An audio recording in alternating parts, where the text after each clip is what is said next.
Alors oui, nous sommes dans une agriculture mondialisée avec des marchés qui sont de plus en plus ouverts, mais en même temps, vous le savez, la France se caractérise quand même par une agriculture et surtout une alimentation extrêmement diversifiée. Et je crois qu'on a intérêt aujourd'hui, alors non pas à imposer quoi que ce soit, mais au moins à donner l'information aux consommateurs. Ce que nous revendiquons à la FNSEA depuis plusieurs mois maintenant, c'est un étiquetage sur l'origine des produits, faire en sorte que le consommateur ait le choix, mais qu'il ait un choix éclairé et qu'à partir de là, on puisse aussi lui démontrer que, après tout, consommer en proximité, consommer français, ça peut avoir du sens. C'est aussi d'une certaine manière soutenir l'économie de nos territoires, l'emploi sur nos territoires et finalement nos agriculteurs parce qu'ils en ont le plus grand besoin aujourd'hui.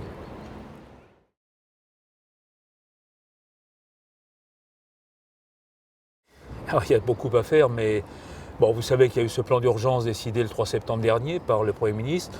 C'était nécessaire, ça n'est pas suffisant et nous lui avons déjà fait savoir, on se reverra d'ailleurs dans quelques jours, pour essayer de compléter ce plan. Mais au-delà de ça, je crois que ce que l'agriculture a le plus besoin aujourd'hui, c'est vraiment d'un plan structurel, c'est-à-dire à la fois justement tout mettre en œuvre pour que nous puissions revaloriser nos produits à la vente. Ça, c'est tout le travail que nous devons faire, notamment avec nos partenaires industriels, coopératives, grands distributeurs, restauration à domicile. Mais il y a un travail sur lequel le gouvernement a vraiment une responsabilité, c'est sur la baisse des charges, c'est sur une réglementation et une norme qui maintenant devrait de plus en plus être européenne et non pas franco-française. Bref, il y a beaucoup de travail aussi à faire de ce côté-là. Et puis du côté du Parlement, parce que le Parlement a aussi sans doute une mission, c'est de faire en sorte qu'on puisse aussi apporter de vraies réponses, notamment sur les sujets sociaux et fiscaux. Je pense en particulier à une adaptation de la fiscalité. Je pense aussi quand même à une réduction des charges sociales. Je vais faire la demande d'ailleurs très précisément et au chef de l'État et au Premier ministre dans quelques jours que je vais rencontrer pour leur dire le CICE c'est bien, les exploitants agricoles n'y ont pas accès, il faut que nous ayons un équivalent CICE et je vais demander 10 points de réduction de cotisation MSA. On verra comment je serai reçu, mais voilà des sujets sur lesquels nous battons aujourd'hui.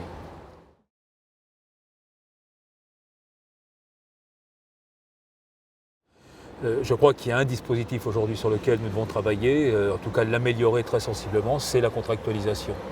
C'est-à-dire faire en sorte qu'aujourd'hui, au moins pour une partie de la production agricole, l'agriculteur sache que cette production, la production qui va le mettre en marché, puisse être l'objet d'un contrat. Mais pour avoir un bon contrat, encore faut-il avoir de bons indicateurs.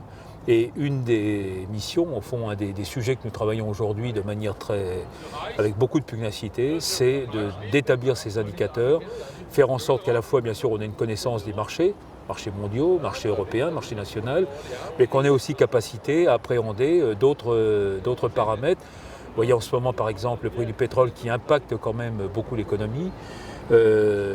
Faire aussi en sorte que nous ayons de bons indicateurs par rapport à la capacité à avoir une négociation finalement qui soit équitable, notamment sur la valorisation en aval des produits qui font l'objet d'une transformation et qui sont ensuite mis en marché.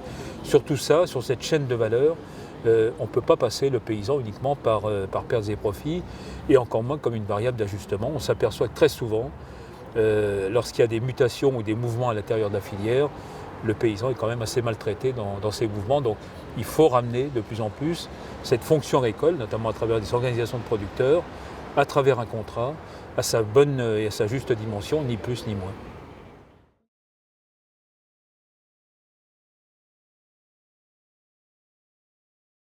Évidemment, les quotas avaient une particularité, c'est que c'était des dispositifs administratifs, avec des volumes donnés, donc avec tout un ensemble de dispositifs très réglementaires autour des quotas.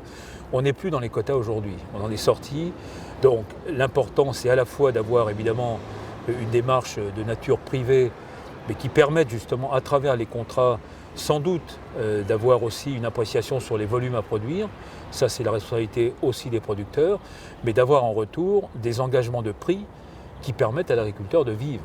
Et c'est là-dessus aujourd'hui qu'on a la plus grande difficulté, par exemple, à appréhender ce qu'on appelle les coûts de revient. Est-ce que les indicateurs coûts de revient peuvent être intégrés dans ces négociations et dans ces contrats?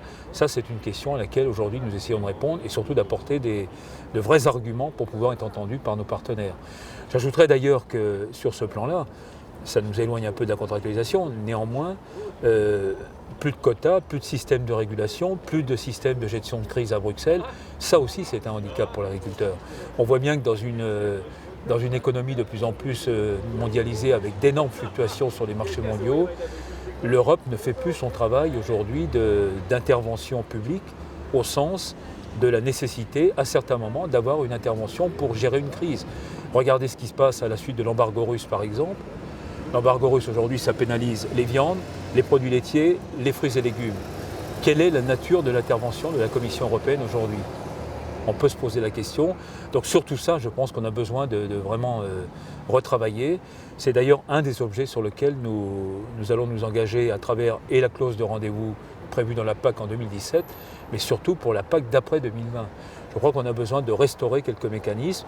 Ce n'est pas revenir à une économie ou à une PAC d'il y a 10 ans, c'est sans doute moderniser. On parle beaucoup des assurances, on parle beaucoup de fonds de gestion de crise. Il faut que là-dessus, la Commission, le Parlement, le Conseil européen se saisissent aussi de ces questions-là.